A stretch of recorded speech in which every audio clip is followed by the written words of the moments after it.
Hey guys, what's going on? It's Keaton Robbins here with the Toronto Sun. I'm here at day one of training Canada's men's basketball team. We got 19 of Canada's best players here in the gym, and I have to say, out of all the years that they've been putting this together, this is definitely one of the most talented rosters. Guys like Anthony Bennett and Kelly Olynyk aren't even on the roster, so that just shows you how deep it is this year. This is a build-up. This week of training is a build-up for next week, for August 8th and 10th, where Canada plays a 2-game set against Jamaica, and that's to build up for the FIBA Americas in a week's time. Well, I think it's a great opportunity for all of our players, but Mike in particular, you know, he's trying to find a team, and he's still in an early stage of his development, so you know, for him to be here, not only to get the work to improve and develop as a player, but also get an opportunity to give himself some exposure. You know, it's a perfect place for him to be right now. Did you have any advice for him after this season, after what he went through this season? Did you have? Yeah, I mean, my biggest thing for Mike is to think big picture and long term. And you know, every day you're working for the future. You know, you're not necessarily, it might not happen today or tomorrow, but it'll click one day if you keep working and you keep growing and you get opportunities. And if you're working every day, you'll take advantage of those opportunities, and everything will come together at some point. How do you see this group first practice? Good.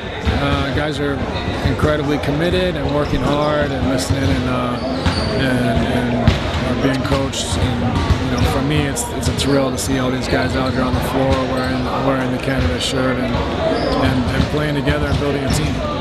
How tough is like developing that psychology? You and Jay were talking about bringing these guys together, leaving the expectations out of it, but trying to build a rapport between the guys. Is that the biggest goal, and how do you grade that?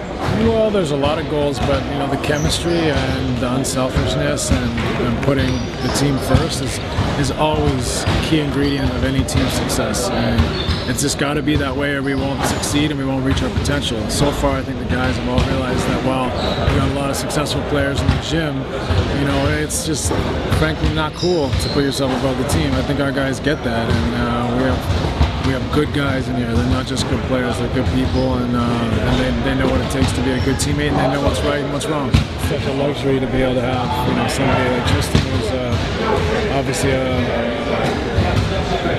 becoming a great player in the NBA and a star, and he's also, you know, got a great personality, a big smile, he's fun to be around, and he's a great person. So when you have someone like that, it's a total package, and that's why he's one of the leaders of our team.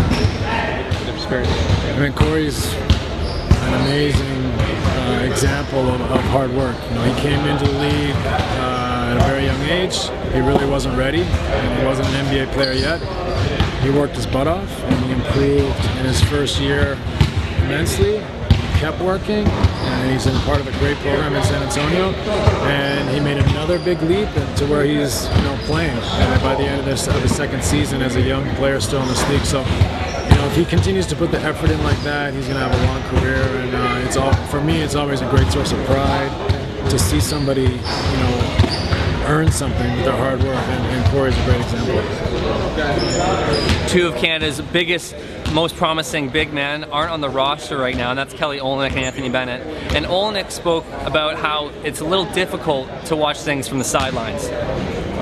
It's big, you know, growing up, like my dad coached, you know, my whole life. He coached with the national team, you know, even before. And nobody cared, right? And yeah, he said it wasn't like this at all. You know, so it's really cool for him to let me know how it was before, and then, you know, growing up, I watched the national team all the time, and followed them in the Sydney Olympics and stuff with Nash and all those guys, especially because my dad was such a big part of it. You know, I was brought up watching it and following it. You know, it was hard because games weren't televised on TV either. Right. So, I mean, I'd be sitting at the computer, and old computers, it'd take like a minute and a half, maybe 3 minutes to refresh.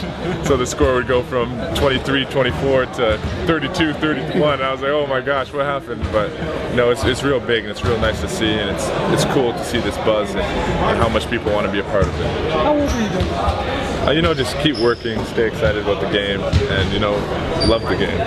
You know, growing up, it's all about love for the game, and you know, a lot of kids want to play so early, and you don't want to be real good real early, and it's tough sometimes. I mean, you don't want to get discouraged. There's a level and spot for everyone. I mean, you know, for me it was tough growing up. you know, you're not always the best, not always going to be the best, you're not always going to be the quickest, strongest, fastest.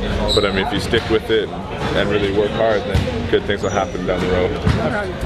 Well, I think just watching them play, the talent level is pretty high. I mean, you know, we've got guys that are in the NBA and have been in the NBA, and I think their skill level shows. And I also think, you know, the other two guys that played well today, you know, Levon Kendall and Kyle Landry, showed that they have a grasp of the international game with the way that they can move the basketball and square up from the outside and be perimeter players. So, you know, we've told these guys all along, you know, we've got to work together, and it's got to be a combination of European guys helping the NBA players adapt to that game, and the NBA guys teaching the European guys what it's like to be a professional basketball player in the best league in the world. So how do you think that dynamic can work? I mean, obviously you want to take advantage of that, I suppose. Well, I think just being together, playing together, mixing them up. Some days they play together, some days they play against each other, and I think when we do that, you know, it naturally flows that they start learning from each other.